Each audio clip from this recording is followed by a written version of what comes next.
Hello everybody. Welcome to Psychology of Motivation. This is a pretty big lecture. I really enjoy this one. So I think we should get started on it. What I'd like you to consider then is, I know I'm still getting set up, it's kind of sloppy, huh? But that's the way it goes. What I'd like you to consider then is the relationship of intrinsic to extrinsic motivation. Largely what this chapter is about, obviously the title, Extrinsic and Intrinsic Motivations. And most of us have a handle on what this means. But the thing is that extrinsic and intrinsic motivation, we're going to present a kind of theoretical position that it's not extrinsic or intrinsic. It's more like extrinsic and then how much intrinsic. So we're going to slice and dice a path on the way to intrinsic from extrinsic. So that's one of the highlights here.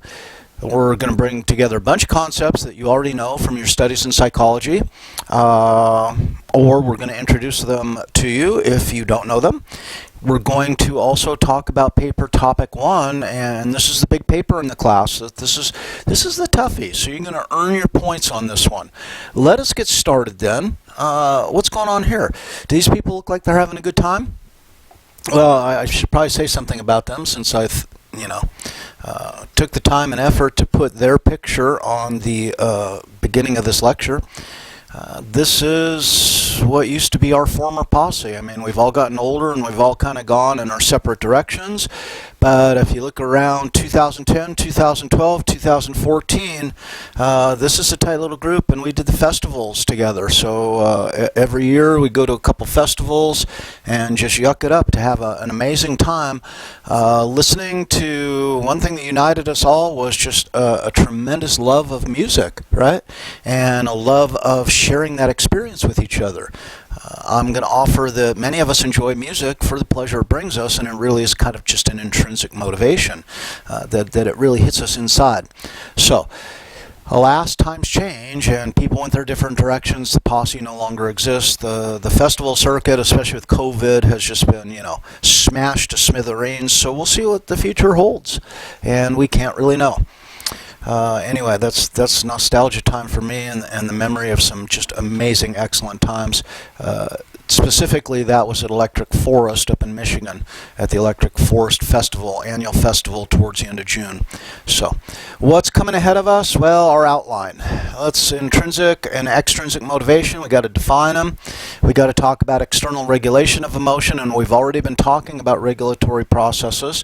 The hidden costs of rewards, right? And a lot of what we're going to talk about today is how do we increase our regulatory prowess, but at the same time, how do we move people towards intrinsic motivation? So particularly if you're thinking about being a parent, a teacher, a supervisor, a life partner, I mean, if you're thinking about doing life at all from kind of a mindful position, I think there's some, really important ideas that are going to come at us here. We're going to talk a little bit about cognitive evaluation theory, types of extrinsic motivation, and this again is where we're going to start slicing and dicing this up. Motivating others to do uninteresting activities, I think, can be a valuable tool in our toolkit, our life toolkit. And one of the best ways to motivate people is to build interest.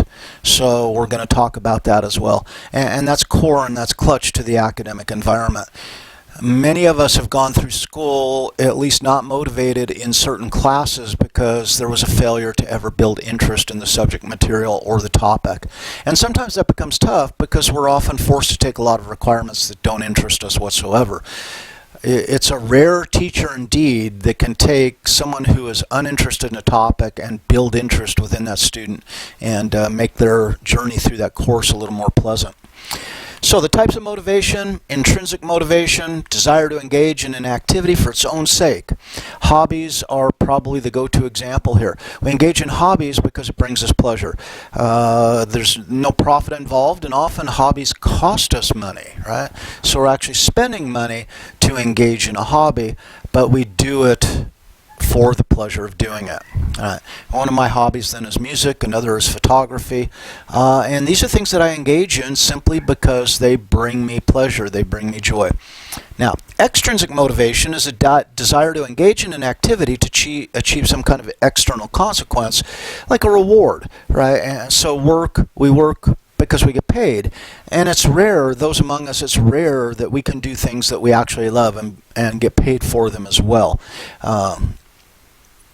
And the relationship of pay to undermining intrinsic motivation we'll talk about throughout the lecture. So, intrinsic, extrinsic, let's start with intrinsic, why not, right? It's an inherent desire to engage in this activity, to develop interests and exercise one's capacities. So often, things that we pursue via our intrinsic motivation are tied to core values, are tied to self-concept. And often one of the benefits of engaging in intrinsic activities is it brings us closer to the self. And we'll talk about Maslow here in a little bit, and we can kind of tap into that idea. But ultimately what it is, I'm doing this because it's, right, the engaged activity is the doing this, and the reason that we engage in activities when we're intrinsically motivated is because it's interesting, or it's fun, or it's enjoyable. It satisfies some level of psychological need. There's three needs. Autonomy, competence, and relatedness are going to be repeats this lecture and in lecture 6, and there'll be actually an assignment built around these three needs as well. If I'm not mistaken, that will be, oh, don't quote me. I want to say homework 6, but that could be wrong. Maybe it's homework 5. I don't know. We'll get there, and we'll be clear on it when we get there. So intrinsic value is ultimately more satisfying. It's greater in its satisfaction generating potential than would be extrinsic rewards, right? And what are some of the ideas or some of the components of intrinsic value? Well, maybe autonomy, the sense of being one's own boss, one's own master, one's own person, right? Maybe a sense of belonging can be just inherently satisfying. Power. Some people seek power because it's satisfying in and of itself, right? Not what the power can do, but the sense of having power. Mastery. And how good does that feel when we try to do something and we don't do it very well, and we try and we keep practicing, and then at some point we come to a point of mastery, right? Meaning, adding meaning, learning, self-knowledge, learning about the self for the satisfaction of becoming a better audience of the self, so to speak. Fun, love, sex, all of these have intrinsic value to some people at some times, right? Now, extrinsic rewards, what do those look like? Well, points, right? And often it's easy for a teacher to become frustrated at times because it seems like the students don't really care about the material. They're simply, they don't want to discuss material. They just want to know how to earn the points or how not to lose points. And it's often a tough conversation for teachers to have, because many teachers in a subject area, I'm intrinsically motivated to study psychology. I love frickin' psychology. I love thinking about psychology. The more I learn about psychology, right, over on the heart side here, is the learning, and it adds meaning to my life, and I find it fun, and I feel that I'm mastering my field. If I'm teaching someone to psychology who really doesn't have an interest in psychology, but their interest lies in passing the course, which requires earning enough points, then we're in two different places about the topic material.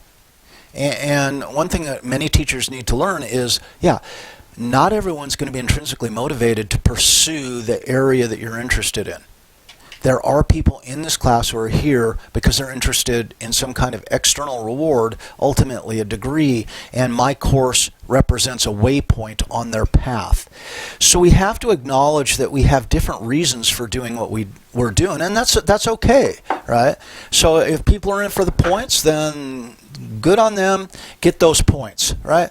Maybe it's levels of performance. So I've been promoted from instructor to lecturer to senior lecturer, right? For some people, that's very important. I I don't know that it means that much to me.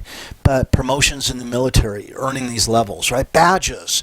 And the university's talking about maybe bestowing badges for little sequences of courses that students take, to sell more seats, so to speak, in classes.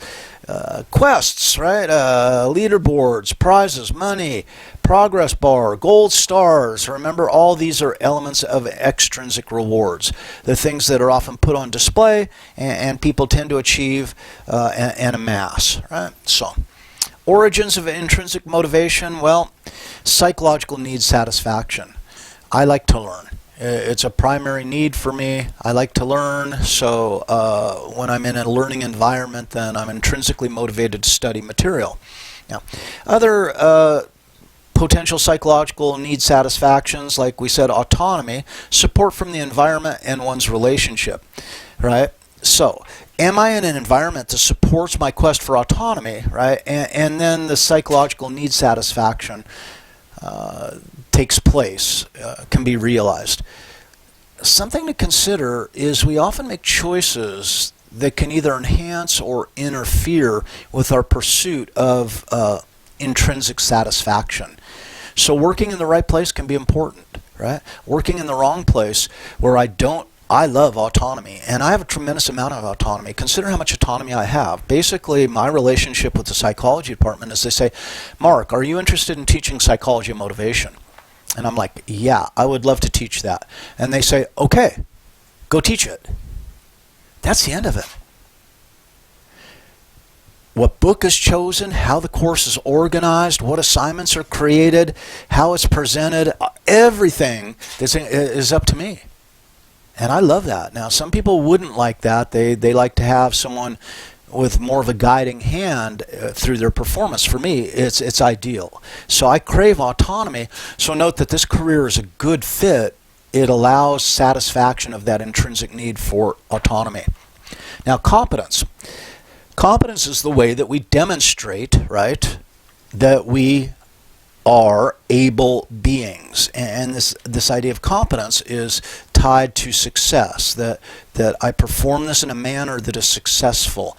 So those who seek competence, and this is another psychological need, right, need an arena in which they can demonstrate their competence.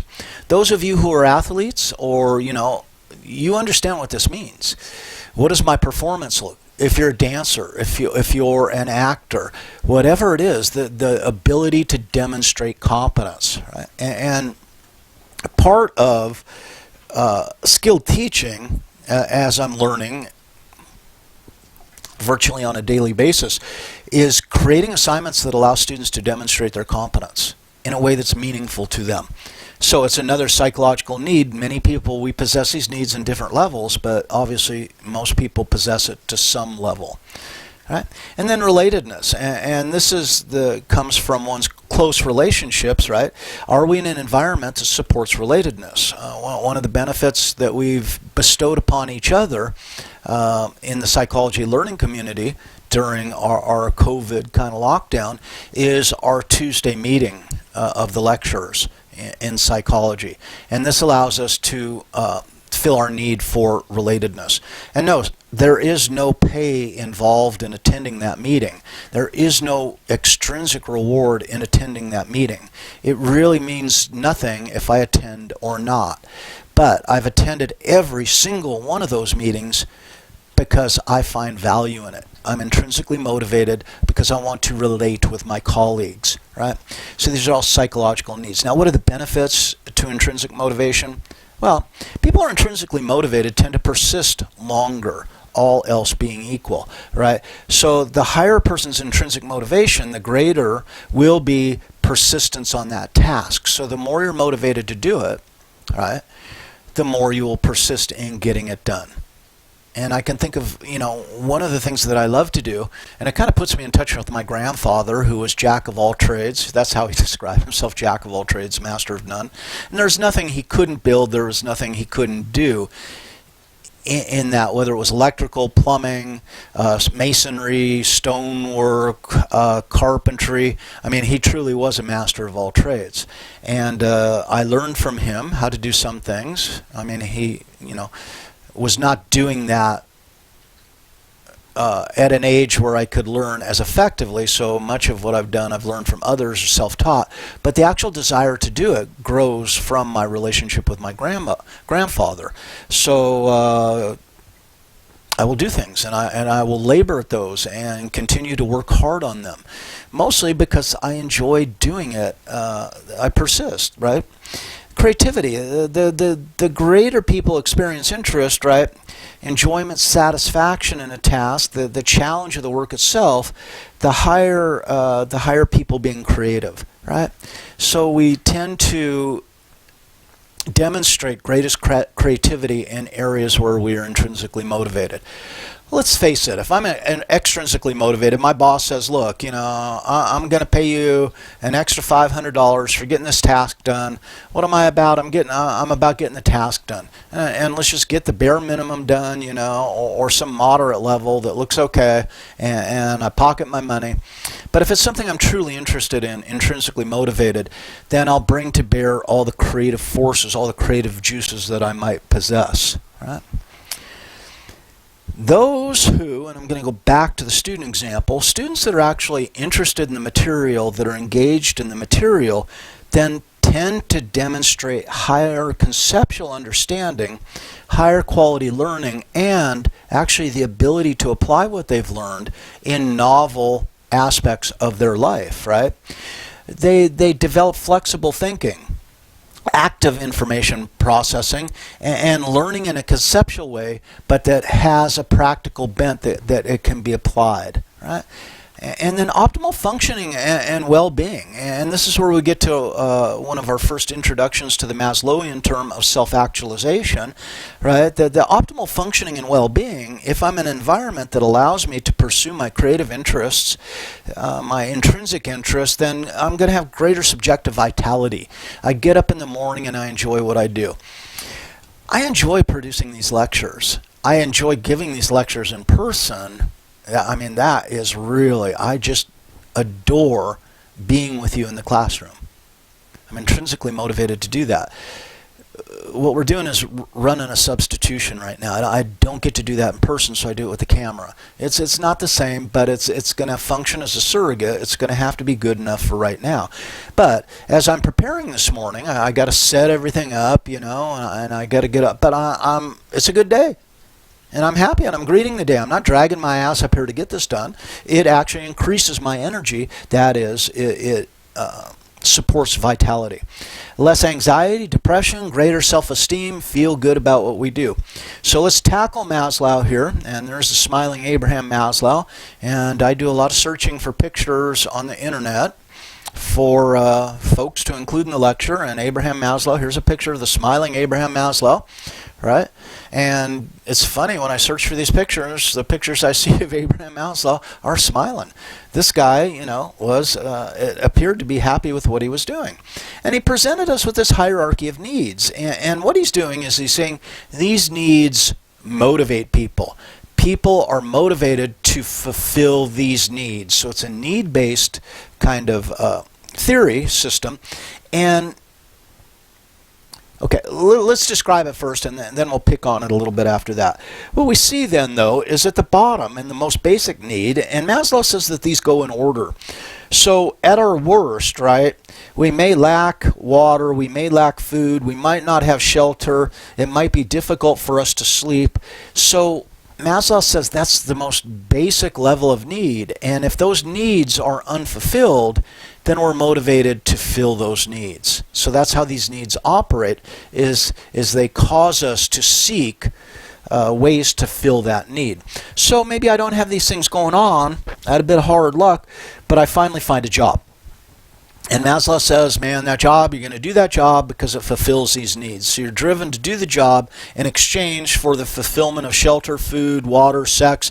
Well, that's maybe not a component of the job, so let's leave that one alone, huh? Right? So, but Maslow then points out something that's very interesting about human beings.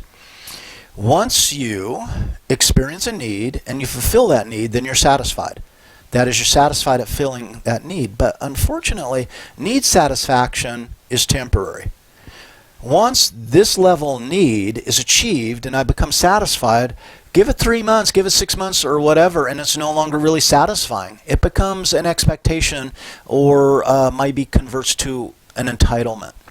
So now, as this energetic, vital human being, a new set of needs presents themselves, and that's the next set of needs in the hierarchy, like safety and security. So now I become interested. And if you track the Industrial Revolution, right, people moved to the city from the farms, and they moved to the city from the villages because there's factories and there's employment. And they stand outside the factories.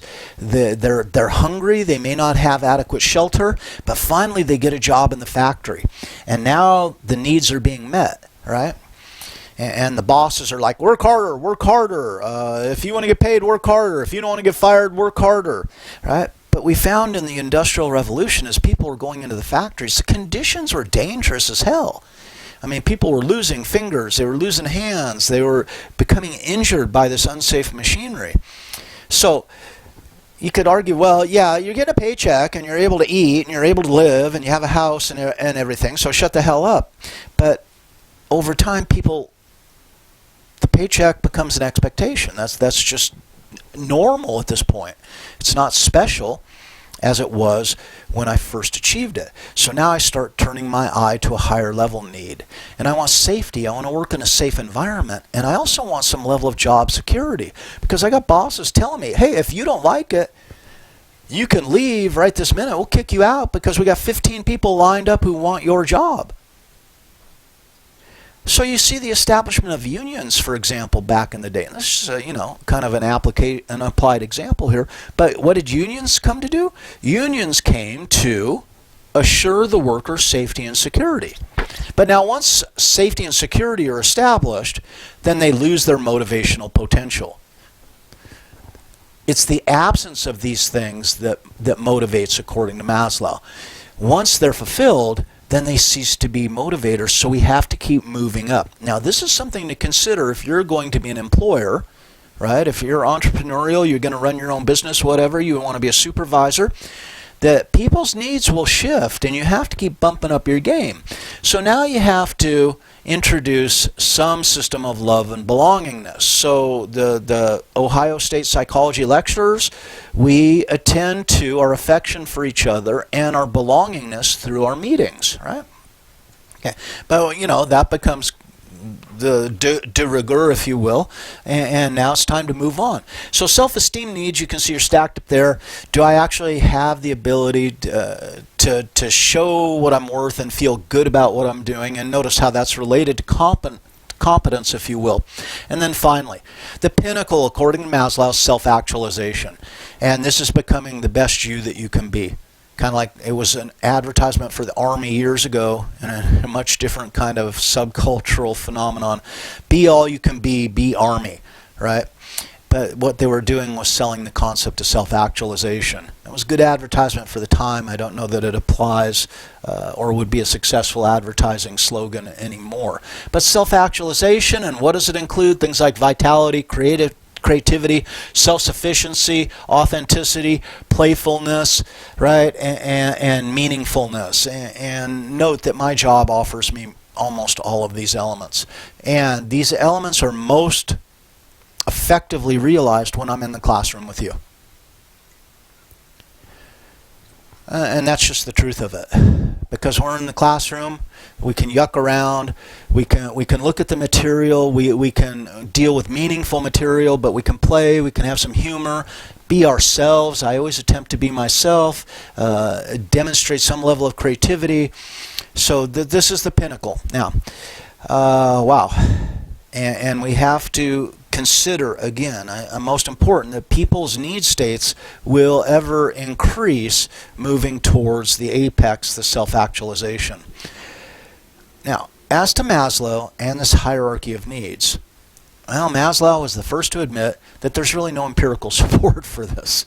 So it's beautiful theoretically, and we can find literally hundreds of examples in our life over our lifespan where Maslow makes sense. But there's really no empirical support. And the serious reservations, right? No empirical support. Maslow acknowledges the theory is based on observations that is essentially anecdotal. and it's not supported by necessarily laboratory research. And consider how difficult it might be to construct experiments to provide the empirical support for this. That sounds really challenging. And when you think about it, for me, as you know, trained as an experimental social psychologist, I start considering, wow, how would I do that? How would I demonstrate this empirically? How would I bring people into the laboratory and, let's say, move them through this hierarchy and demonstrate that once a need is satisfied, it no longer, that's a daunting task. It almost is a life's work, right, when you think about it. So it's unlikely to be universal, and I'll give you an example of when I was an apartment manager. I was a manager of a 20-unit building. I was in my infant 20s, if you will, 21, 22 years old. And the woman who lived above me, Thora, this was not an expensive apartment building. It was reasonably priced. It was a nice building. And Thora, on occasion, would pay her rent a couple days late. And you know, because I'd always sweat it, because the owners were two LAPD officers, Ken and Phil, and they're awesome guys. But the problem with having bosses who are LAPD officers as an apartment manager, I mean, this was their beat. You know, they were LAPD, Van Nuys Division, and we're in Van Nuys, and so they could stop by any time. I mean, they're in their police car. They just drive up the driveway, stop, knock on the door. So collecting the rent checks was no big deal for them. And sometimes, you know, I'm kind of sweating it, because are they going to be here on the 2nd? Are they going to be here on the 3rd, since rent's due on the 1st, to pick up the check and not on a Thora's check?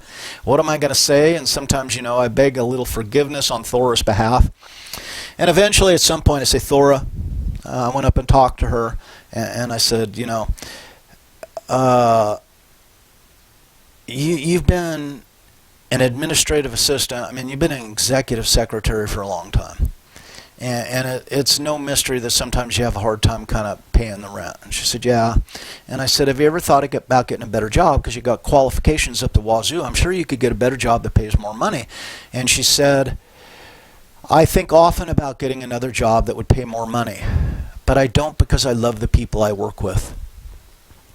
So when we think about it, here, I want to go backwards. So Thora is having issues here satisfying this need, but she's doing really well with this need. And it's like, that kind of casts some doubt on this kind of hierarchical, this strict hierarchical nature that Maslow is presenting with us.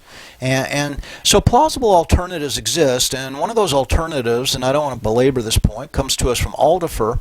His ERG theory, he says, instead of Maslow's pyramid of 5 needs, Aldofer says there's 3 needs: existence, relatedness, and growth. Now, for those of you, some of you have already said, yeah, that's the same needs that Maslow has. You can roll all 5 of Maslow's needs into the 3 of Aldofer's needs, and consider how you might do that. But Aldofer comes at us and he says these aren't hierarchical. So more than one need can be activated at one time, unlike Maslow, who says only one need at a time. All 3 needs could be present at any time for Aldofer. Needs can be substituted for one another. So if I'm in an environment that doesn't satisfy one need, I can gain a reasonable element of life satisfaction by using another need. And then if a need is frustrated, I can regress to the satisfaction through another need. So let us take a moment. So be that way. Technically, we're not going to take a moment. We're going to take a minute, what have you. What I want to ask at this point in time, and for those of you who are keeping a journal throughout the class to kind of make this shit part of your life journey, right? What are your intrinsic motivators? We've talked a lot about them, and we've talked about the needs that intrinsic motivation can fulfill. What are your intrinsic motivators? Let's list 5, 10. In your journal, if you will. If you're kind of like me, list them in a spreadsheet. Excel lover, I know. It makes me happy. I'm intrinsically motivated to catalog things in Excel. I don't know. That's my damage, right? So list 5 or 10. And now that we have that list, let's categorize those motivators as they relate to the following needs. And we're going to return to these concepts in class throughout. So here's what I'm asking, and obviously you got the ability to pause me. Wouldn't that be cool in real life if you could just frickin' pause people Well, you can. You can pause me anytime you want. You can fast forward me. You can make me speak, right? You can do whatever you want. So, autonomy, competence, and relatedness. Let's list 5 or 10 needs, and then what do they primarily satisfy, or what do they satisfy, across those 3? Maybe they satisfy multiple needs. So autonomy, competence, and relatedness. Make those your mantra. We're going to come back to those, right? Again and again and again in this course. All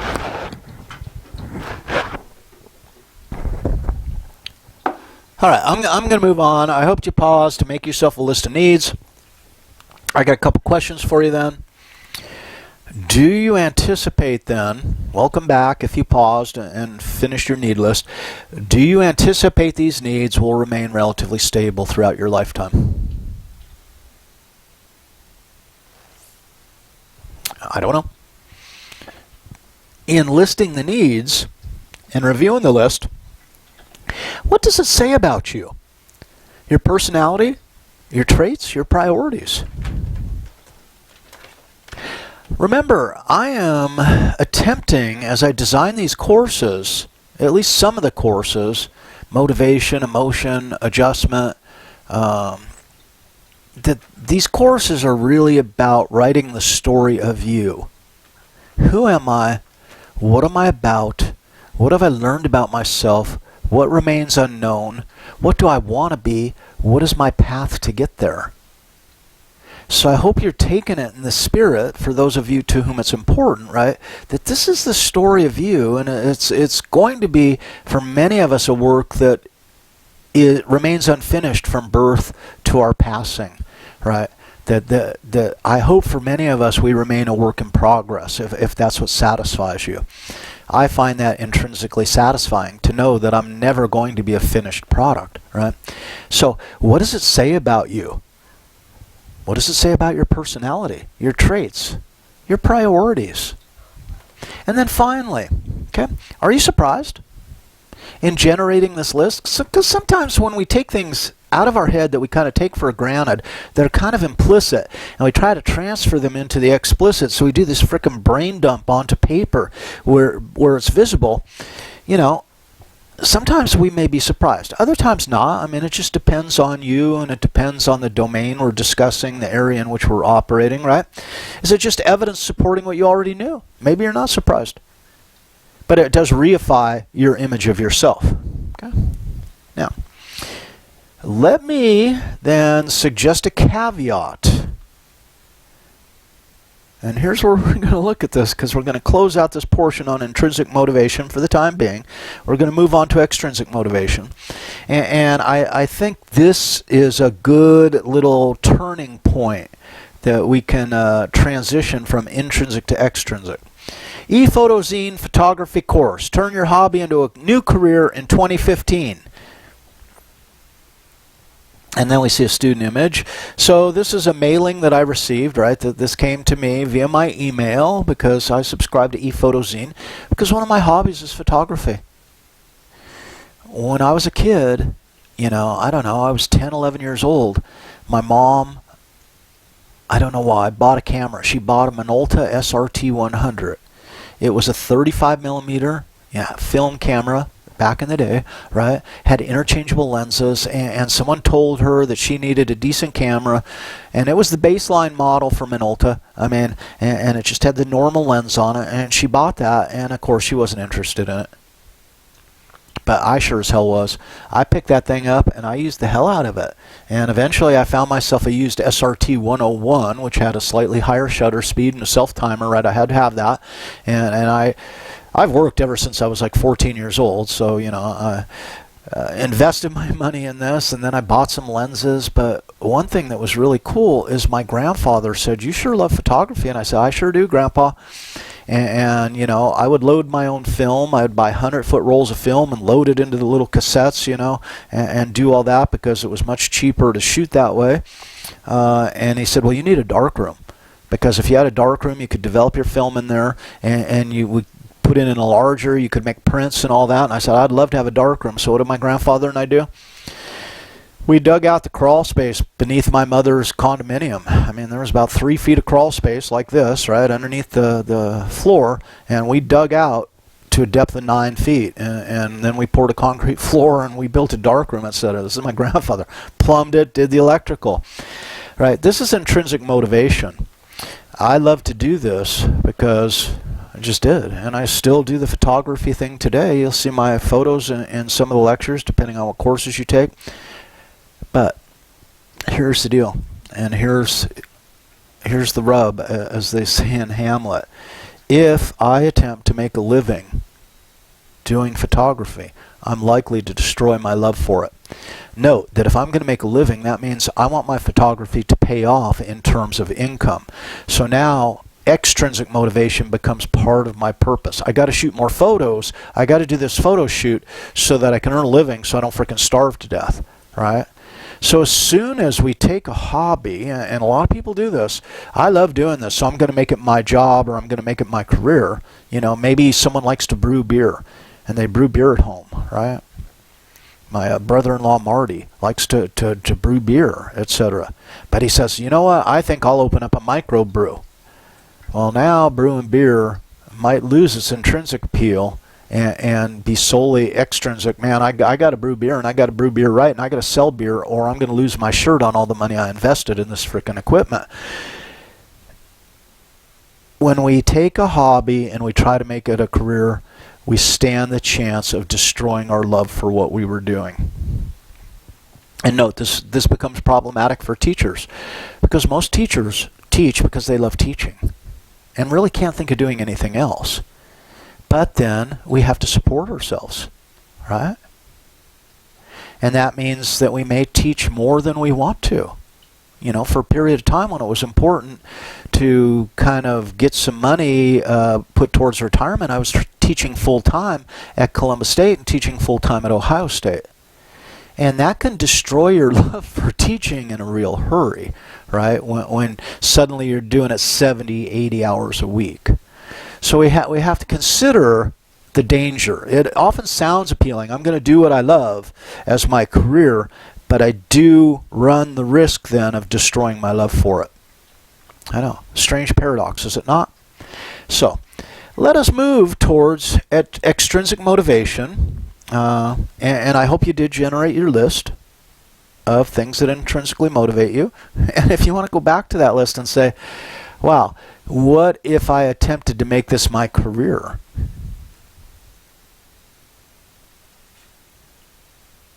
Now, you should be able to think up a million exceptions to what I just said. Well, maybe not a million, but even 3 would be awesome. And I think about my friend Loretta Swit, an actress. And when I met Loretta, I was about 10 years old.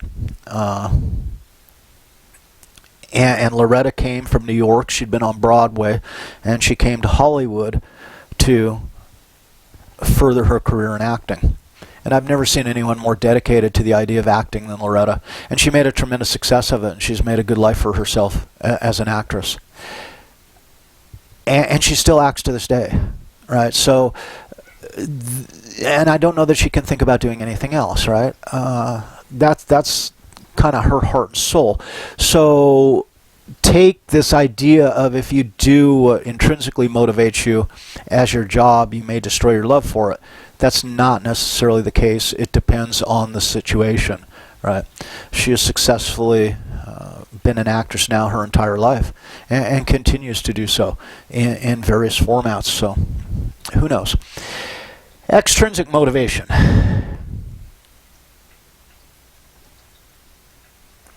What the hell does the carrot and the stick have to do with it?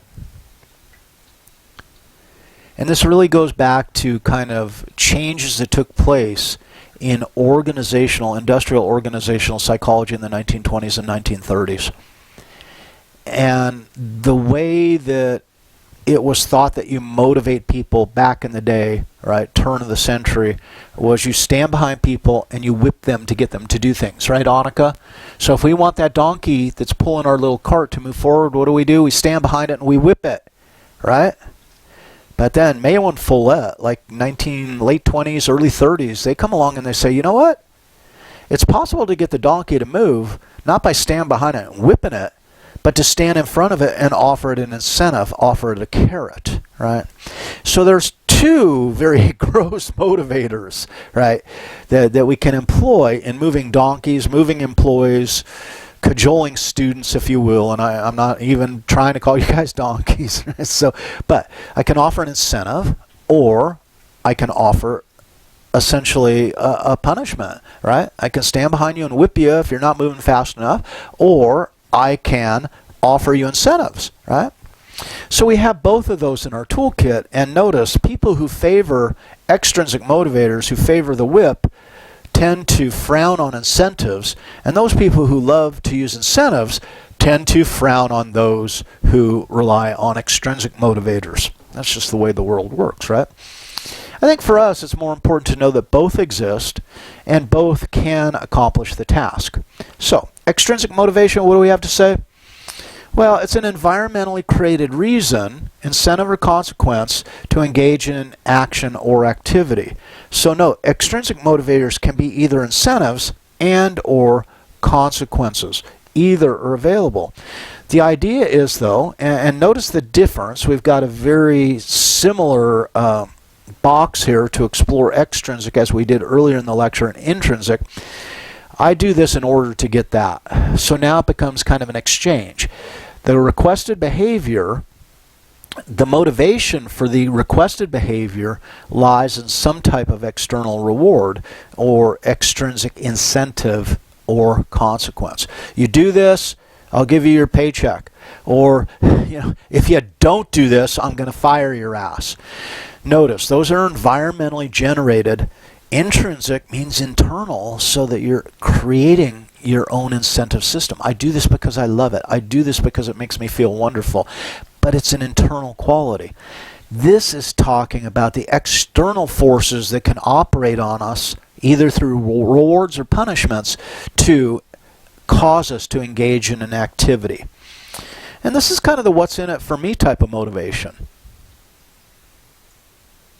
So I don't know if you've ever considered, let's say you're watching TV and there's an ad that comes on for some charity, and it says, here, look at these poor children and look at all the things they're suffering, and it's heart-rending, it's heartbreaking.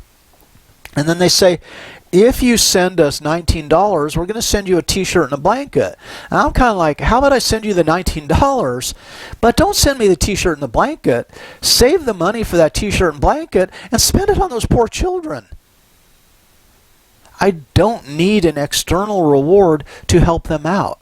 I can help them out and I will feel better in having done so. But notice, now we're starting to look at individual differences. Is this individual within this situation motivated intrinsically, or are we looking to capture the donations of some people who are extrinsically motivated, that they're not going to donate unless they get something for it, i.e. the what's in it for me type of motivation? So effective advertisements would probably work for both. And I think that one thing I would do is, hey, when you sign up to give to this charity, that very clearly right at the top they have a text box, that you can check that says, hey, send me the stuff, or don't send me the stuff, and use that money to further help the children. The idea there is you would appeal to both people who are more intrinsically and or more intrinsically motivated by covering both bases. So, external regulation then of motivation, well, boils down to incentives, consequences, rewards. So incentives, what are they? Let's define them. It's an environmental event that attracts or repels, right, toward or away from initiating a particular course of action. And this is essentially part of the, do you guys know what that SR means down there? What do you think that SR is? In psychology, the more I study psychology, the more important SR becomes. It's inescapable. It's stimulus and response. And I think, regardless of the class you take with me, we're going to discuss stimulus and response in some form at some point in time. Now, the consequences, positive reinforcers versus negative reinforcers. What kind of language are we talking here? Yeah, we are talking straight up behaviorism, right? So we're talking Skinnerian kind of theology here, if you like that term, and punishers, right? And then the rewards, right? Any offering from one person given to another person in exchange for his service or achievement. So your paycheck, right, could be one way to do it.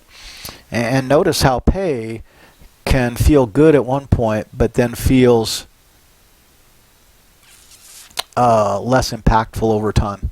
So, managing behavior by offering reinforcers. Well, what do we see? The effect of reinforcement on the use of an orthodontic device, and I don't know. I had braces when I got into junior high. My mom sent me to an orthodontist, and the orthodontist said, "Oh my God, Mark has a horrible overbite," and what that means is eventually his upper teeth are going to come out to the extent that they undermine the lower teeth and they're all going to fall out, which is bullshit. But the orthodontist convinced my mother that I needed braces, which I didn't. It was one of the more horrible experiences of my life, was to get these braces. And of course, what had to go along with these braces was this thing called headgear, right? And that was supposed to be worn 20 hours a day. And it's like, you think I'm going to wear this shit at school? You're crazy. And it became, if you think I'm going to wear this shit at all, you're crazy, right? But how would someone then motivate me to do so? And no one actually attempted to do that, so I didn't wear it, right? But so what we see then is percent of time orthodontic device was used, and if we use social reinforcement here, this is the baseline. This is how much, right? So 40% of the time, anywhere from 20 to 40% of the time, our participant or subject, what have you, is wearing their headgear. If we offer social reinforcement, then we can see that they wear it a little more. But if we don't continue the social reinforcement, then we see that the wearing goes down. Now, delayed monetary payoff, this is, in fact, if you wear it this week, I'll pay you at the end of the week. We can see it has kind of a variable effect. And then finally, immediate monetary payoff. This is like, oh, you're wearing it. Here, I'll pay you. Oh, you're wearing it. I'll pay you, right? And then we see the baseline again and immediate monetary payment. So really, this demonstrates how extrinsic motivation would work under these circumstances. Now, this is tremendously domain context dependent, this particular example. First of all, if we're talking about what is the participant age we're talking about? So we're talking about people who are probably anywhere from 12 to 15 here. Okay, so certainly sensitive to short-term rewards, more so than perhaps older people, if you will, right? So take this as just an example of how extrinsic motivators can, in fact, effectively cause behavior, and there's no denying that they don't, right? Think about gambling. When people, what motivates a person to continue to put money in a slot machine? The potential for earning that reward, that is the payoff, right? And think about it, if the slot machine actually paid off every time you pulled the handle, then people would never leave the machine. They'd be pulling the handle all the time. And if you have immediate monetary payoff too, where people are being paid, on an hourly basis, right? Every time they show up with their headgear on, you give them a $5 bill, they're going to wear that headgear, right?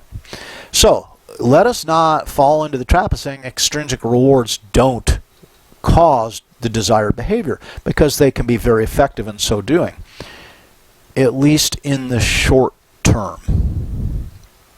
So I'm going to explore this concept more fully and really get a much better idea of how it works.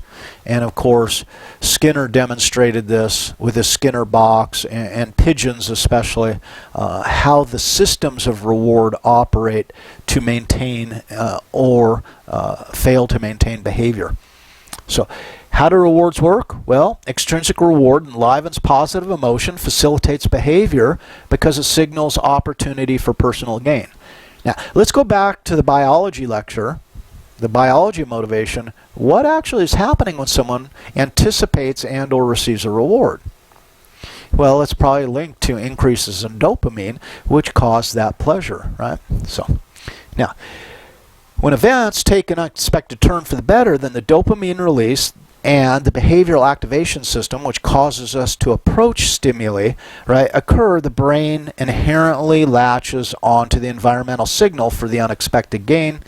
We're going to talk about it in Psych of Emotion, which is a little more advanced concept, but Damasio says then this creates a somatic marker, which actually links an emotional state to an environmental stimulus, and that becomes a linkage that's recorded in the brain, right? And that's part of what's going on in this.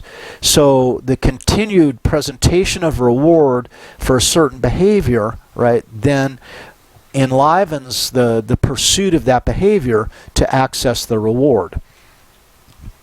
Now, why don't we just reward all behavior then and call the world perfect? Well, because there's a hidden cost to rewards. You know, the unexpected, unintended adverse effects of extrinsic rewards, right, sometimes destroy intrinsic motivation, high quality learning, and autonomous self-control. Let's face it, and let's take that last point first, because to me, this autonomy seeker, you want to destroy my sense of autonomy and my sense of achievement, is you start puppeting me around with rewards. Well, here, Mark, do this, and we'll give you the reward. Here, Mark, do this. And now when I'm doing this, I'm saying, am I doing this because I like to do it?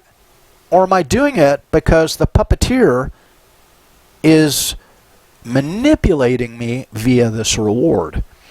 So for us heavy-duty autonomy seekers, extrinsic rewards can be repellent in a real hurry. And we might then begin to not engage in the task in resistance to the reward because it appears to be a threat to our autonomy.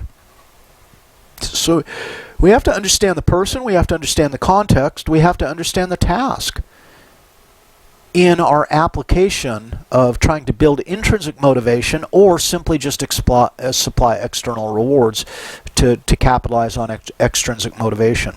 This is why we build our toolkit in a class like this, because it gives us multiple options that will be effective to different degrees in different contexts.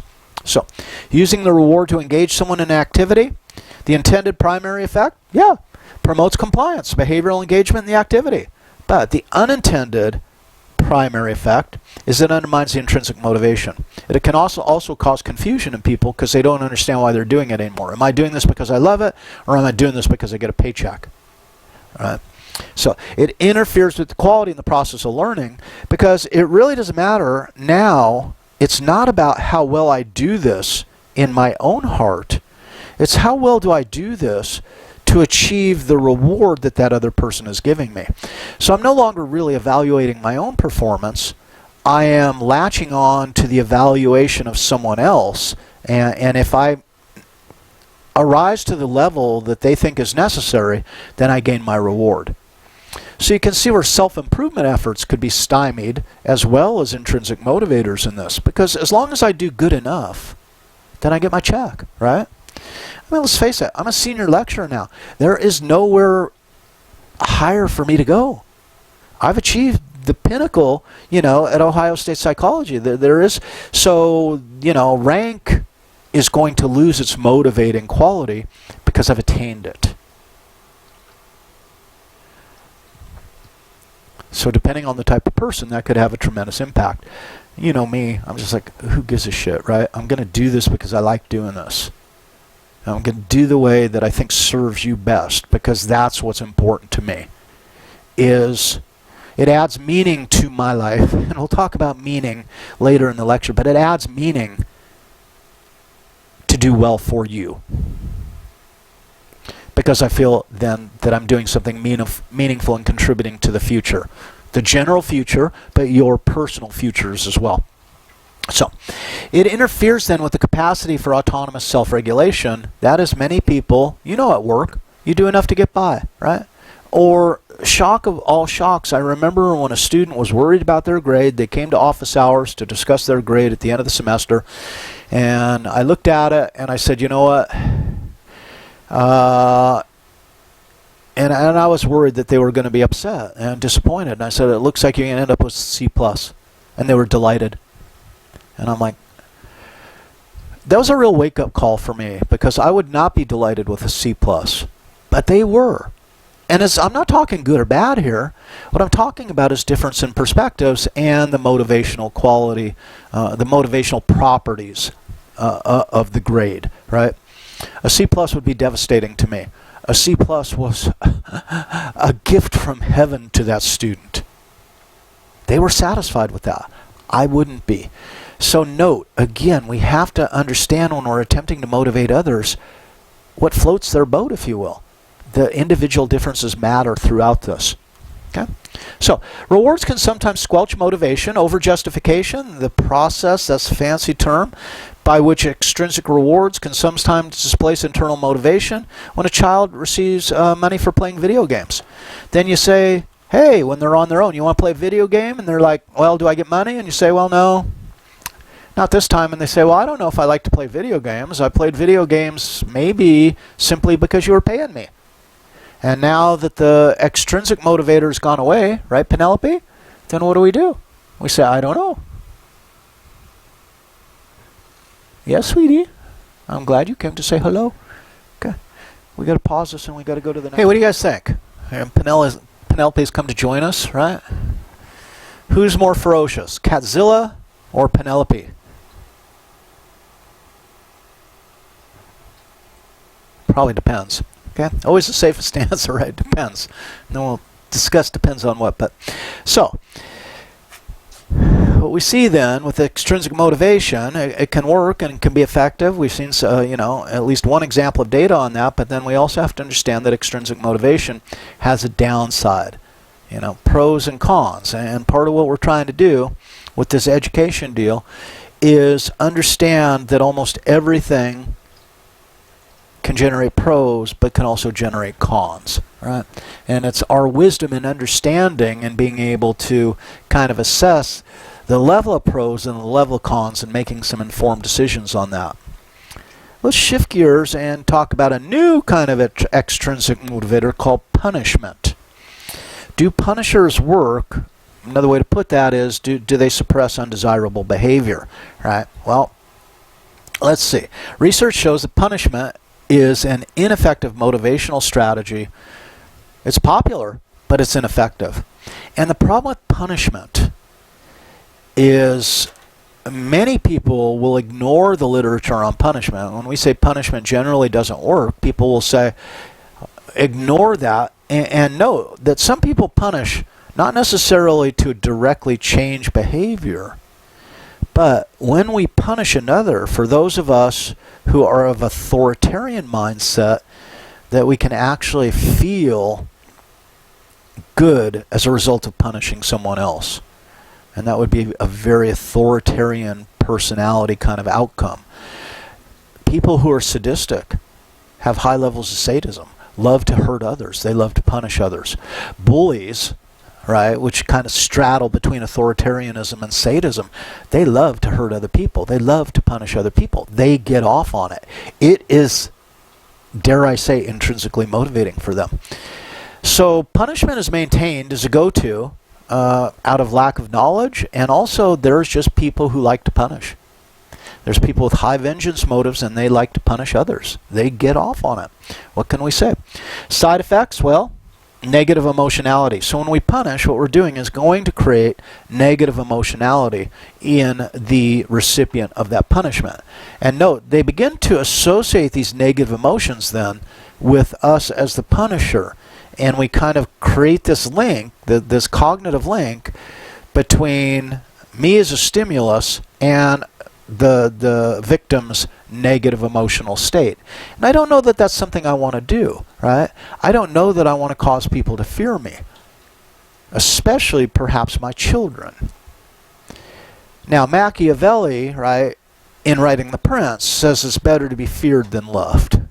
But notice who's writing that. That's Machiavelli. That's Machiavellianism. That's manipulation on a political scale. Right? Punishment causes impaired relation between punisher and punished.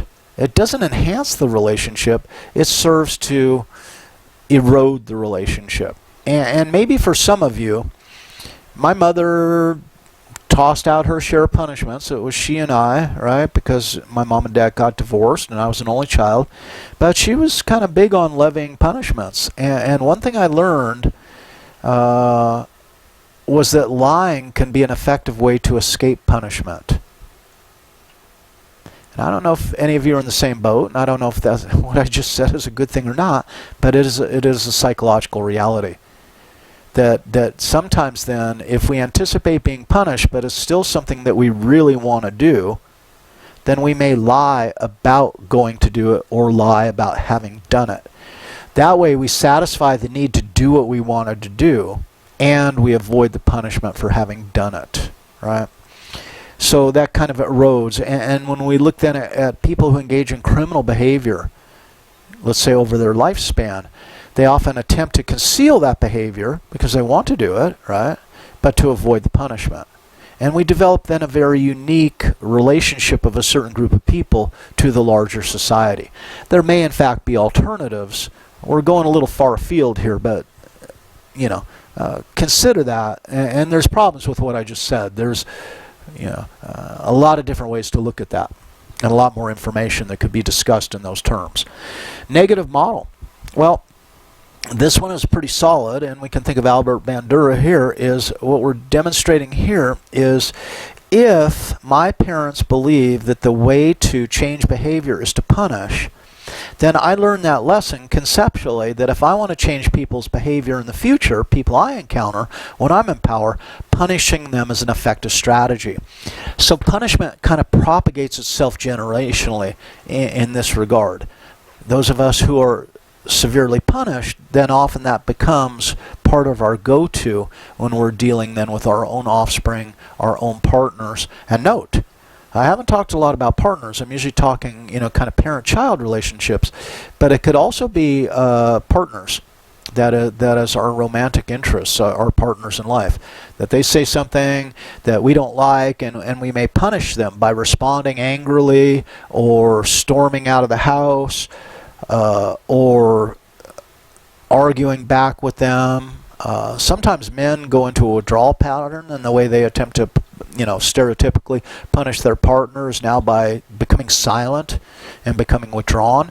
That's a form of punishment, withdrawing engagement, right? So these are all tools that we might learn, and unfortunately when we learn these tools, if we've employed them several times, they can become habitual.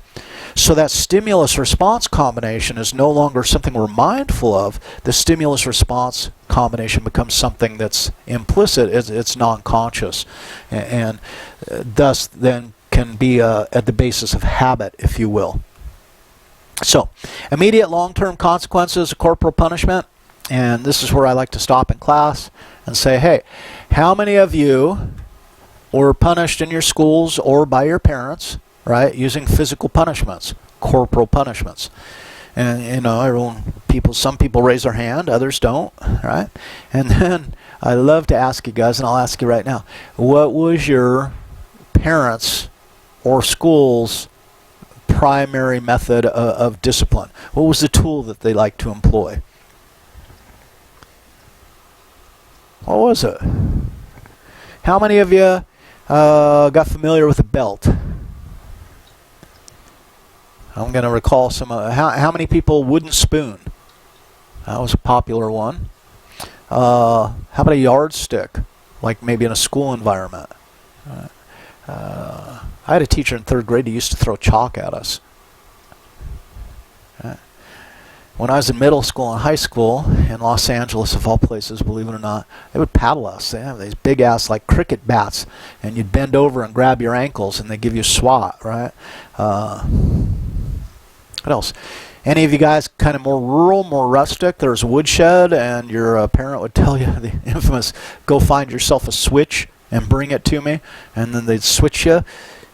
My mom's go-to was a wooden coat hanger, so she enjoyed that. She didn't employ it very often. It was very ritualized, right? And it stopped about the time I was 10 or 11. That was pretty funny.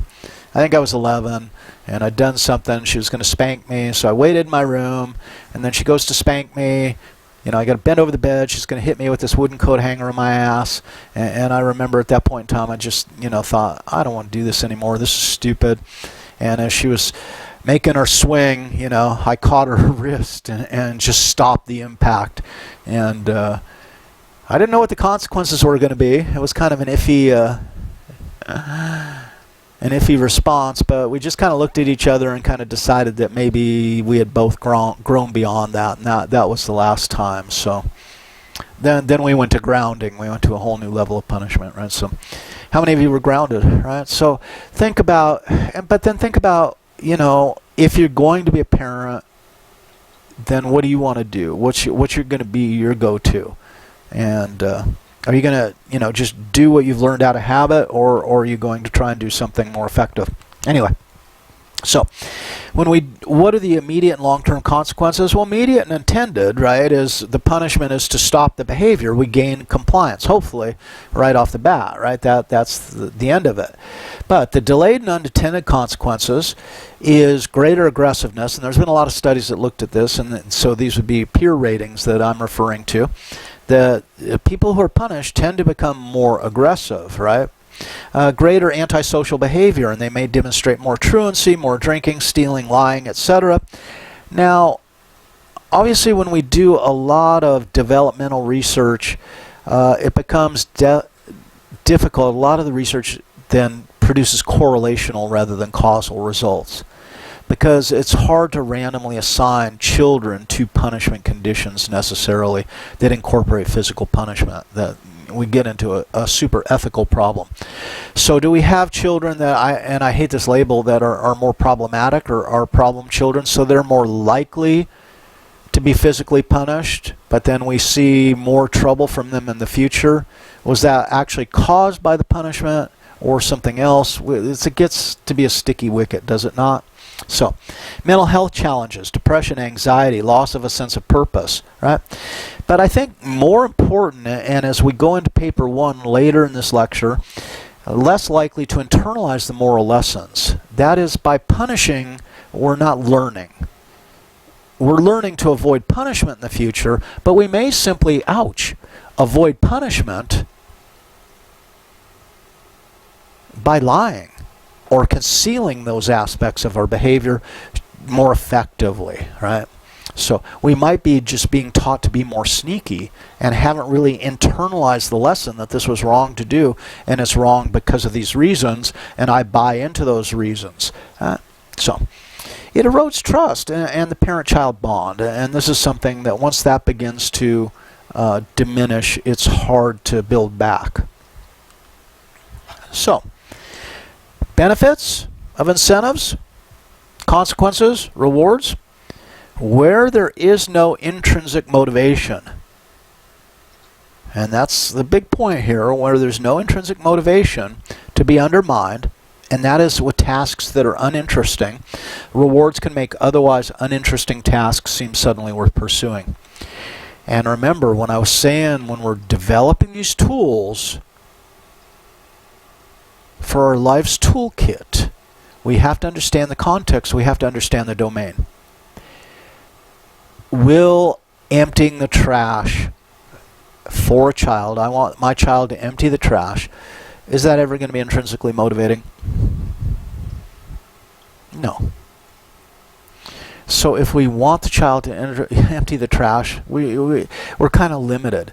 It's going to be hard to explain to an 8-year-old the greater good is involved for everyone in the family and the neighborhood to successfully enter the trash. An 8-year-old's not going to get that. Most 15-year-olds aren't going to get that. But we can provide an allowance for so doing, or we can provide some kind of punishment for not doing. Maybe some combination of the two, right? So preventing undesirable behaviors such as biting, well, okay, that might be one, because it's relatively uninteresting. Improving children's reading fluency, participating in recycling, increasing older adults' participation in activities. I've seen recently there's some kind of weight loss system. I haven't looked into it, but on TV, some kind of weight loss system that pays you to lose weight. And I'm not sure how that works, but okay, it's an interesting concept, right? Getting motorists to stop at stop signs. What's inherently interesting about that, right, or intrinsically motivating? and preventing drunk driving. So all of these then might be best facilitated by the use of extrinsic manipulations. Okay, so let's look then at 4 reasons not to use extrinsic motivation. I know, back and forth, pros and cons, right? Extrinsic motivators still undermine the quality of performance and interfere with the process of learning. Okay. Using rewards distracts attention away from the hard question of why another person is being asked to do the uninteresting task in the first place. So that is, we don't even look at the task. We don't even look at the system we're operating, right? What we just jump to is, hey, we'll use a reward to get them to do this. And it's like, why am I asking this person to do this in the first place? And sometimes it's not even something that necessarily needs to be done. Right? There are better ways to encourage participation than extrinsic bribery, and quite often that is the case. Right? Extrinsic motivators still undermine the individual's long-term capacity of autonomous self-regulation. That is, extrinsic motivators come from the outside. So it's not something that's coming from within. Extrinsic motivators are autonomy robbing. They deprive us of a sense of autonomy to the extent that we allow ourselves to be manipulated by extrinsic forces. Couple more. Well, extrinsic motivation, people adapt quickly to rewards and benefits. So what seems rewarding today becomes an entitlement tomorrow. Right? And think about Maslow again. Needs only motivate to the extent that they're unmet. Once you provide me my paycheck and you say, oh, look at the money you're making, and I'm like, oh yeah, this is great money. Oh, it's great money for about 6 months, and then it just becomes my expected money, and it's no longer great. So it loses its motivating potential. They become expectations or entitlements. And I want to ask you this. Again, we would ask this question in class, and I love to ask these questions in that format because we get to hear each other's responses. How many of you have siblings? Now raise our hands. I'm an only child, but most of you probably have siblings. That's more the norm than not. How many of you believe that you and your siblings were rewarded or punished equally? And now we see that all the hands in the classroom basically drop. There's only a handful of students in a classroom of 90, 150 that believe that they were punished or rewarded in equal proportion to their siblings. So to use rewards and use punishments as a parent, then consider what's going to happen is your children are going to believe that it's being done unequally most of the time. Sorry about this. Terrence, go away. Terrence is threatening poor Olive. So they're seen as unequally distributed. Distribution system is flawed, right? And there's a whole section of organizational psychology that looks at this as well, entitled Equity Theory. And if you take Org Psych with me in the fall, yes, we will discuss it. Now, let's move to this cognitive evaluation theory. And it explains how an intrinsic reward, extrinsic event, right, whether it's money, a grade, a deadline, affects extrinsic motivation, but is mediated by the event's effect on the psychological need for competence and autonomy. So cognitive evaluation theory provides a way for predicting the effect that extrinsic motivation will have on the desired behavior. Right? So all external events have 2 functions, and that is one to control behavior, but also to tell us of our competence. Which function is more salient, noticeable, obvious at any given moment determines how the external event will affect extrinsic and intrinsic motivation. So if the environmental feedback that I'm receiving informs me of competence, then it's feeding my intrinsic motivation. But if the external consequence or reward is there to control my behavior, then it undermines my intrinsic motivation. But notice, really this is an evaluation that I'm making of the system in which I'm embedded. So let's look at 3 propositions that are implied here. External events affect a person's intrinsic motivation when they influence the perceived locus of causality for that behavior. Now, what on earth is a PLOC? That is, where does the decision, the force, the power for my current behavior come from? Does it come from within, that is, it is intrinsically motivated? And if so, then I believe the locus of causality, what caused my behavior? I caused my behavior. So an internal PLOC means I'm the driver of my action. But an external PLOC means that someone else is driving my action. So you can see with an internal PLOC, it's tied to intrinsic motivation. It's tied to the belief that I'm regulating my own behavior, right? If I believe that the forces that are making me do whatever it is I'm doing are from the outside, then I have this external PLOC. It is then akin to extrinsic motivation, and it robs me, or at least erodes my sense of autonomy. That is calling my own damn shots, right? So what does this look like? Well, intrinsic motivation goes down when we have the perceived locus of causality becoming increasingly externalized. So if I'm now doing something because my boss has said that if you don't do this, I'm going to fire you, right? That's increasing in my perception, this perceived locus of external causality, and it's diminishing my sensation of intrinsic motivation. So think about it. According to this, the more that you force someone to do something, the more that you threaten or reward them through, and those are both systems of force, right? Then their intrinsic motivation, their perceived locus of causality, becomes less and less internal. Now, let's look at proposition 2. Okay? And if it seems a little confusing, sit with it. We're going to move with this. And if you look at it a second time, it'll begin to make more and more sense, right? External events in Proposition 2 affect a person's intrinsic motivation for an optimally challenging activity when they influence the person's perceived competence. So events that promote greater perceived competence will enhance intrinsic motivation. Right? And we see Dr. Cravens-Brown, our leader, our guru for us lecturers in our learning community, right? We often talk about how we do something, how we make something happen. Does anyone have a really good idea? Has anyone done anything in the classroom that really provided some fantastic results? And what we do then is we discuss those, right? And like Tracy, one of our members who works at the Newark campus, right? She is fantastic at setting up Carmen, understanding how to use Carmen. There's a lot of other things she's fantastic at, right?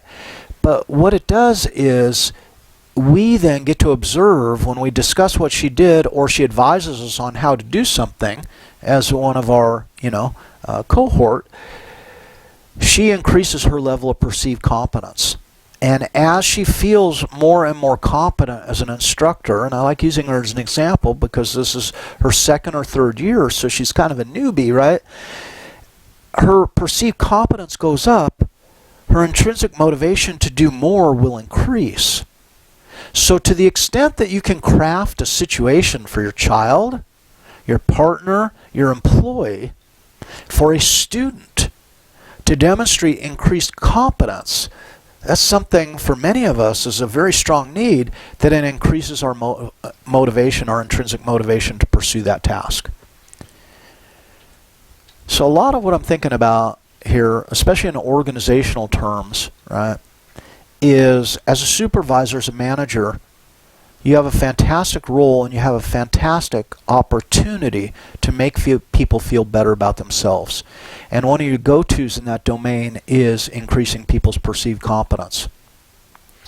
A job well done is one way to do this, but I actually prefer kind of converting to some measurable kind of empirical supported measure, right, that says, look, you did this last month, man, you did this month, look at the difference in that. That is an amazing job. And people get off on that, and they will work harder and harder just on the basis of witnessing their own self-improvement, that is, increases in their personal competence. It's a handy tool, and it costs almost nothing, right? Now, cognitive evaluation theory, proposition number 3. Events relevant to the initiation and regulation of behavior have 3 potential aspects, each with functional significance. The informational aspect. So if we engage in activity, right, it facilitates an internal PLOC, perceived competence, thus enhancing intrinsic motivation. So there's an informational significance. There's a controlling aspect. Facilitates external PLOC, undermining intrinsic motivation. And then the amotivating aspect facilitates perceived incompetence, undermines intrinsic motivation while promoting amotivation. So at the top, what we do is we develop systems that provide people with competence that says you're doing a good job. We should see intrinsic motivation increase. When we increase controlling aspects of the task, remember, we're diminishing the intrinsic motivation through that promotion of extrinsic motivation. And then finally, the last one, if we make someone feel so bad about themselves, are really threatening their perceived competence, really putting them in touch with the idea that they're being controlled from the outside, you know, the most significant outcome at that point then can be they become completely amotivated and no longer a participant. They might totally engage from the task, right? So how is a person perceiving their role within this domain, with this setting, right? And as the last 2 on the previous slide increase in their obviousness, their salience, right, we see devastating things happening for the person. So the informational, the controlling, the amotivational, right? From this one conclude external events, stimuli, are perceived on an individual level. They're probabilistic, and this is why I keep getting back to this point that we have to understand individual differences. And also, I think clutch to paper number 1 is going to be considering people as individuals. This is a toolkit that's amazingly flexible, but it has to be applied flexibly. To expect a one-size-fits-all situation is kind of missing a huge portion of what we're talking about in this lecture. So any external event has a controlling function. If you do X, you get Y, right? And this decreases the intrinsic motivation. Now, and you can go down the rest of the, well, I better do this. It interferes with the quality of learning, and I think most important to where we're going is this third point, the external regulation then increases and has to increase because the person no longer believes that they're their own mover, right? Their self-regulation then is undermined, and self-regulation is going to become an important term. Now, if we set up external events so that they perform an informational function, right? Because you were able to do X, that means you're effective and competent. Notice that this enhances intrinsic motivation. So note, when a person's, let's say, doing a task within the workplace, which way are we going to go? Are we going to emphasize controlling functions on their behavior, or are we going to design a task that provides them competent promoting feedback, right? So this brings us then to the types of extrinsic motivation and self-determination theory. It posits different types of motivation can be organized along of a continuum. And that's kind of how I opened up the lecture. Remember, I said we're not going to talk necessarily extrinsic and intrinsic. We're going to try and take a more nuanced approach, slice and dice it, to different levels of motivation. So get ready, because this is going to be clutch to understanding your paper, which is admittedly a tough paper. But what I'm doing is hopefully I provide you enough resources, make this optimally challenging experience, and when you finish your paper, you will derive a sense of competence from having done so. And it will be your work, and it will feed to your sense of autonomy, right? So extrinsic motivation can kind of now be divided up. Is it purely external regulation? Is it introjected regulation? Is it identified regulation?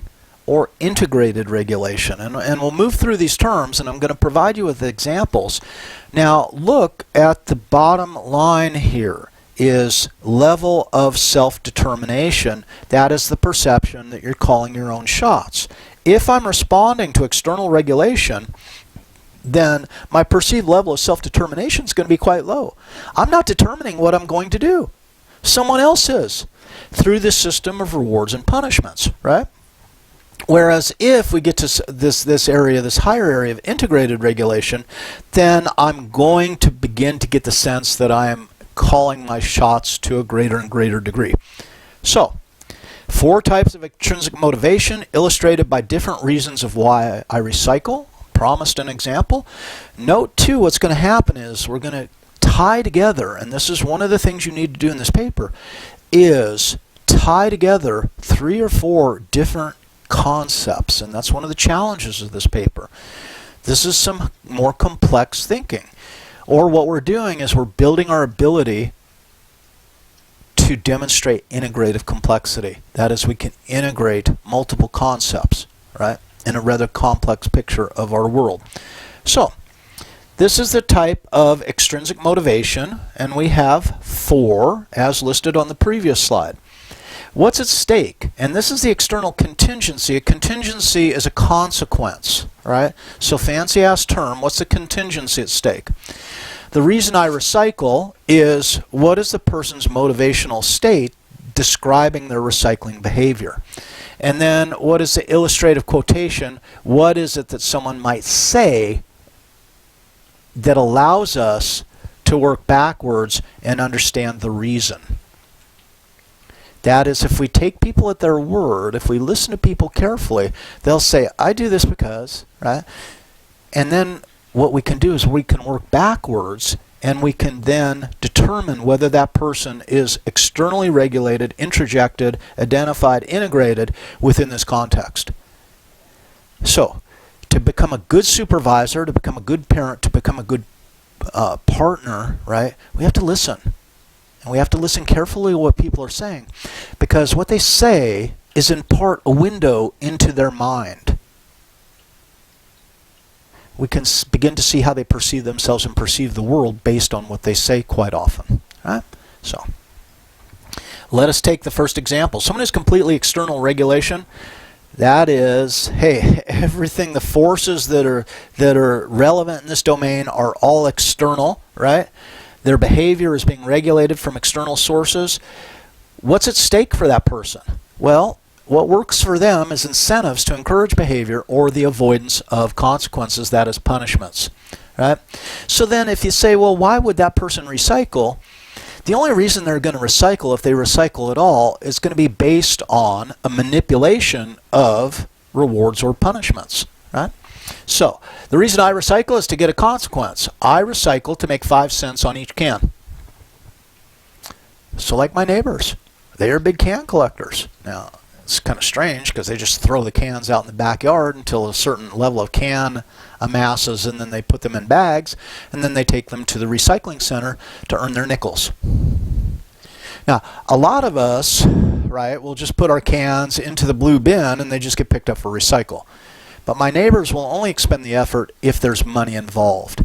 So note, they are not making any choices for themselves per se.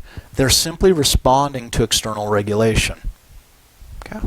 Now, let's take the next person, introjected regulation. Here, what we do is we provide them with a consequence that is in terms of the self. So, introjected means inside, right? And what it means is, I recycle because I'll feel guilty if I don't. Or I recycle because someone says, attaboy. And note, this is how children are manipulated.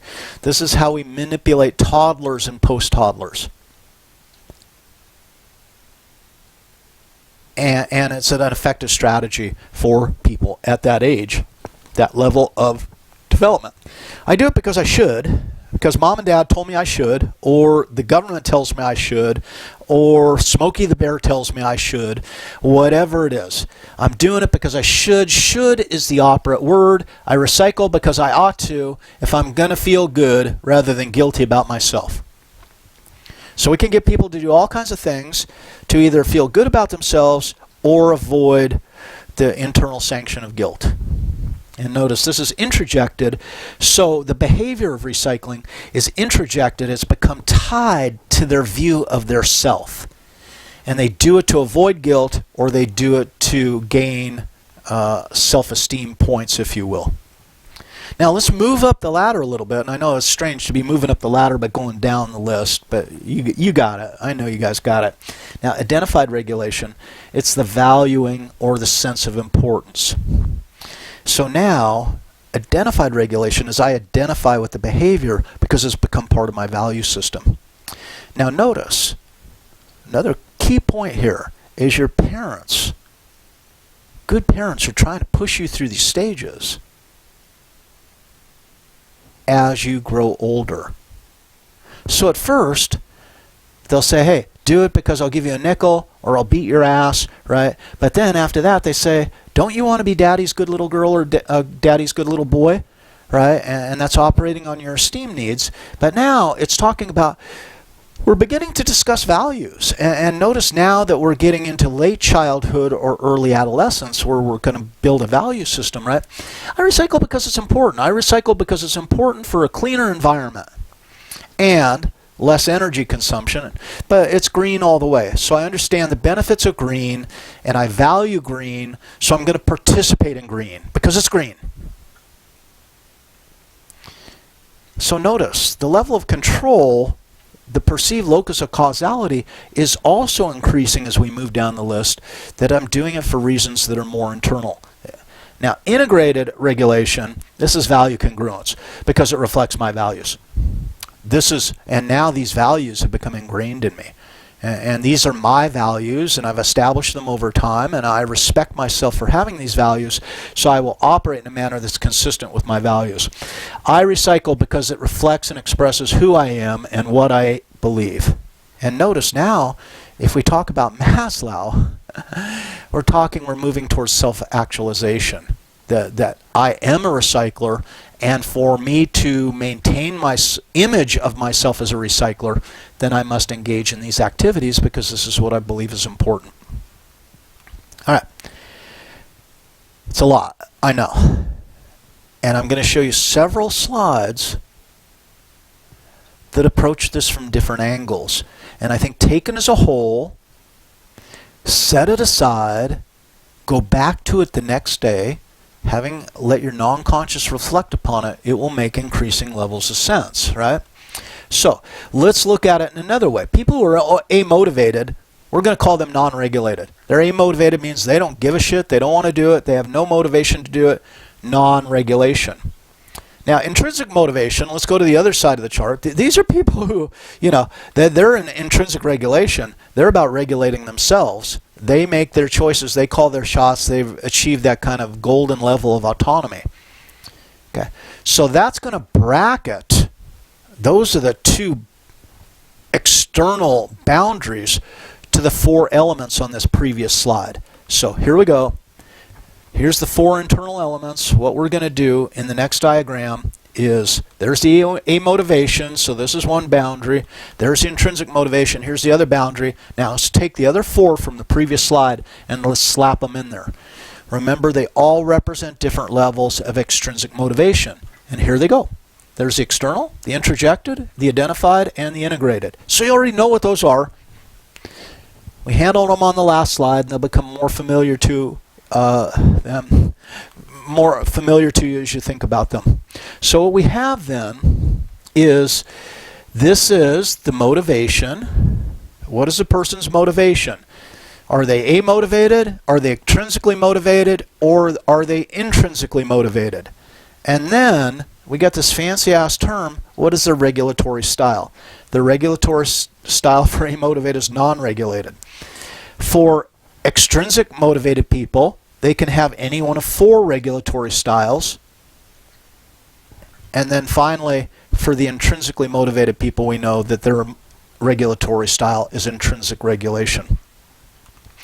Put another way, if you will. All right? I know. You ready? Okay. So the PLOC, remember that term, the perceived locus of causality? All right. People in a state of non-regulation, and what was their motivation if they're non-regulated? Amotivated, right? These are impersonal, right? So there is no perceived locus of causality. It's not even something that comes up. It's not even on their radar, right? They're non-intentional. They're non-valuing. They're incomplete. Lack of control. It just doesn't exist, right? So now let's go perceived locus of causality external. These are, right, this is, so what do we see? Compliance, external rewards and punishments. They will comply if the rewards or punishments are significant enough. And here we go, moving through the 4 extrinsic motivation levels, right? Introjected, their perceived locus of causality is not completely external, it's somewhat external. Self-control. So it's ego involvement, internal rewards and punishments. Notice, here it's pay or whippings, carrots or sticks. Here it is guilt, anxiety, or self-esteem. Notice what's happened. The system of punishments and rewards is external here. It's moving to become more internal here. So it's somewhat external because obviously it takes others to help make us feel guilty. Now, the identified, right? So the identified is somewhat external, just like the introjected, but it's the personal importance. It's the sense of valuing this behavior or participating in this behavior. Now, as we get to the integrated, see that we're getting pretty darn close to intrinsic. Right? And there's fuzzy boundaries between these, but what we see now, internal, is congruence. That is a sense of congruence.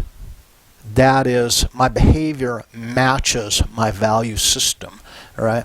Awareness and synthesis with the self, that my value system is an integral component of me, and it should guide my behavior. So what I'm doing is I'm taking my value system and my behaviors, and it becomes important to me to be a congruent person, to not be fraught with internal contradiction. Right? And then finally, the intrinsic. Interest, enjoyment, inherent satisfaction in recycling. And you say, for recycling? It's like, well, okay, maybe that's a bridge too far. I don't know. But think about it. I watched this silly TV show called Escape to the Country. So here we are in Great Britain. We're going to buy a house, right? Escape to the country. And the realtor shows someone 3 houses. And they were on a beach last night. And what they said in England, they've got 6,000 people last year who volunteered to pick up trash off the beach. They volunteered to pick trash up off the beach. I think these people are probably intrinsically motivated. They feel good about going out, and they get to spend the day outside, and they're getting activity, and they're making good of it. They're picking up trash, and it's probably best described by either integrated regulation, but I think even intrinsic integration. I think integrated relation, if I recycle at home because it makes me feel good, then that's fine. But if I actually go out and spend a day on the beach picking up somebody else's trash, then we might argue that it's becoming intrinsic. But notice that these are a little blurry, right? And there could be a little room for fudging between them. So what happens when people experience amotivation? They have maladaptive ability beliefs. I can't do it. They're amotivated, and because they're amotivated, they have no, the perceived locus of causality doesn't even kind of exist. It's not just external, but there is no causal mechanism operating on them. And then given an opportunity, they don't believe they can do it. I don't have what it takes to do well, is maybe what we hear from the person who is amotivated. And then I don't have the energy to do this. So, and notice that it can attack one's sense of ability, but it could also attack one's sense of motivation in terms of effort. Low value placed on the task. This task holds no interest. This is stupid. How many of you have taken a class and you go, this is stupid? And maybe end up actually skipping an assignment, right? Or any number of assignments, so you earn just enough points to earn the grade that you need. And unappealing task characteristics. This task is boring or unpleasant. And what are we going to do in these circumstances? Because remember, we said that some tasks might be inherently boring. Well, ways to promote more autonomous types of extrinsic motivation. And this is chief in our toolkit, is to provide an explanatory rationale. To explain why the uninteresting activity is important and useful enough to warrant one's volitional engagement. Right? So think about when I spent a lot of time at Disneyland because my dad was in the band, right? And I grew up at Disneyland as a child. And one of the things that kind of fascinated me in watching people all day long while my dad was working is the people who would pick up trash off the floor, off the streets, etc. And they had that little, God, what do you call it? It's kind of like a dustpan, but it held trash inside of it and had a little flap, so you put it down, right? And then they had their little broom and they sweep shit up. And it amazed me because their supervisors would test them at times. They would come by, right? And the supervisor would dump a thing of popcorn, pretending to be a guest, dump the popcorn, right? And then walk away and observe from afar. This is someone's territory that they have to move about throughout the day and keep clean, right? And they would actually time how long it took them to clean it up. That's pretty nasty, right? But how do you explain to someone, hey, your job, it's really important that you move quickly, that you keep this place clean? And part of the explanatory rationale, let me try it out.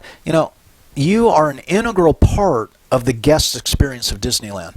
Nothing will destroy a guest's experience of their day at Disneyland, seeing trash all over the floor or having to walk through spilled food products. That's just going to destroy the image of Disneyland, and it's going to destroy the guest's experience of the magic kingdom. So it may not seem like much, but your participation in keeping this clean goes miles to creating a positive guest experience. And a lot of these people, this is the one thing they do all year long. They save their money all year long to come to Disneyland to have this absolutely bitchin' experience. And think about it. By you removing the trash, you enhance their experience. And this may be their... You see what I'm doing? I'm providing an explanatory rationale. I'm making the task, which is stupid, picking up trash, far bigger than it actually is. I'm actually, a lot of times when we provide an explanatory rationale, we're talking about how this small task fits into the bigger scheme. So it's an important part of your toolkit to motivate others, right? And then we build interest. It involves first catching one's situational interest in activity and then holding that initial interest over time. And that's what I'm attempting to do right now. Maybe some of you find these ideas boring. Maybe you find these uninteresting.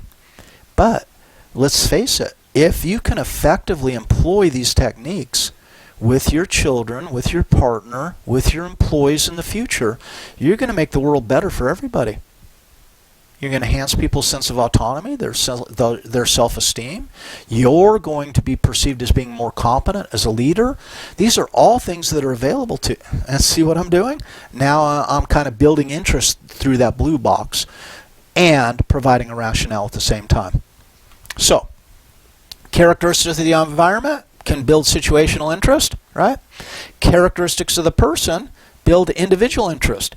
So we got to understand both. We have to say, what is the task, what is the domain in which we're operating, and who is the person with whom I'm interacting, and what's going to work. So then through this, if we incorporate both of these, then we should be able to actualize the experience of interest in the person, and as a result of our successful manipulation of these two, right? And I'm using manipulation in a very kind of different way there, not in a negative context, then we increase attention, we increase learning, we increase knowledge, and we increase achievement in these aspects. All right, that's an awful lot. And I expect that you'll need to take time to reflect on that and kind of think about it. You're more than welcome to talk to people on your team about this, your classmates, as far as a study group, etc. Let's talk about your paper. This is an individual assignment, and think about it. There's like 3 individual assignments in this course. Everything else is group level. For this assignment, I want you to explain the current state of an imagined employee, student, child, 2 times. Your choice of context, it's your story. Again, I'm attempting to build interest by not confining you to, I want you to talk about this. I'm going to open it up and allow you to flex your creative muscle there, right? Talk about what you believe to be important to you, what has a greater interest potential for you. Now, one thing I'll say is I would prefer that you use a single context, a single situation. You're going to talk about 2 different people. I'd prefer, I think it's easier for you if you take the single situation and embed both people in it. Okay? And as we explain the assignment more, that'll make sense. You could use this person in this situation and this person in that situation, but then you have to craft 2 situations, and I think it's work that you don't necessarily need to do. I think it's better. You're going to prescribe an intervention that will be most consistent with their motivational level or style and regulatory style.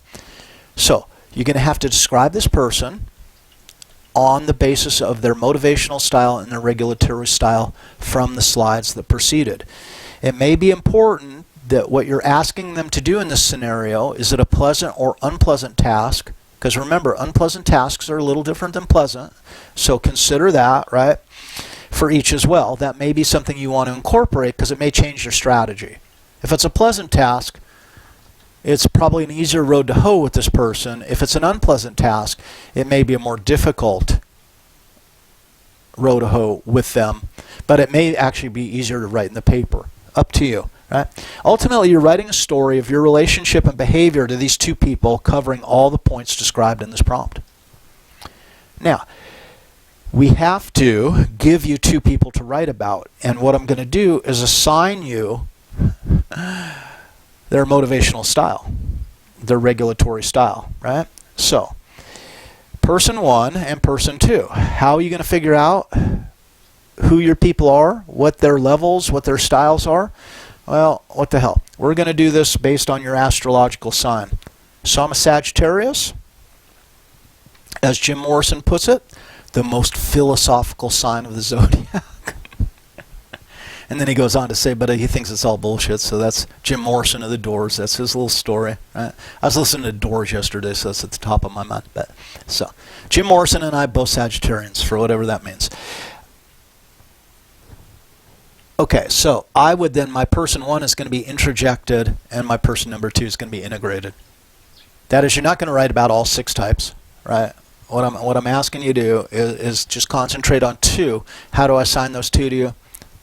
So if you're a Gemini, you got intrinsic and you got external. All right. Notice I left amotivated off. No, there's non-regulated, so that's amotivated. So part 1. All right. Figure out your astrological sign. Person 1, regulatory style indicated in the table. Person 2's regulatory level is indicated in the table. You are then going to fill those out. So notice, this will be your actual template. Your astrological sign, fill that shit in. And then, based from the table, indicate the 2 styles of the people. Now, part 1, clearly describe, explain person 1's regulatory style and its associated motivational level. This is the synthetic part, synthesis. Then describe a motivated intervention, that is, the way that you would motivate an individual to do a task. If it makes sense to differentiate desirable, undesirable, please do so, as I mentioned, right? Then explain how you would motivate the person to do the task. Do it again for person 2 using the second selection. So maybe you're in a fast food restaurant and you've got 2 employees, right? And according to the chart, you're an Aries and you're running your McDonald's, and one of your employees you've pegged as introjected. You're going to describe what that means to me. Your other employee is intrinsic. You're going to talk about what you're trying to get them to do, and you're going to want to bump them up a notch. Now, okay? That's what our goal is. You can't take someone who's at external level of regulation and magically wave a wand and turn them into an intrinsically motivated person in that domain. At best, we're going to hope that we can increment them. Remember, incrementing, we can move them up 1 step. So that's your ultimate goal, is to move them from the step they're at to the next higher step. Okay? Incorporate in your paper a discussion of the motivational style, the regulatory style, the level of self-determination, the external contingency at stake, if applicable, pros and cons implied by your motivational approach. I'm always about the pros and cons. Okay? Then, I think a page for each of the regulatory styles should be sufficient. Don't exceed 3 type double-spaced pages. That's as far as we want to go with it. What's important? I want a cohesive treatment of each. Effectively integrating the above points into a meaningful motivational strategy with an enlightened explanation of pros and cons. I want you to focus on that statement. Cohesive treatment of each. Integrating the above points into a meaningful motivational strategy with an enlightened explanation of the pros and cons. That's going to demonstrate your competence in the application of these ideas. And I hope that it's going to build you an awesome frickin' toolkit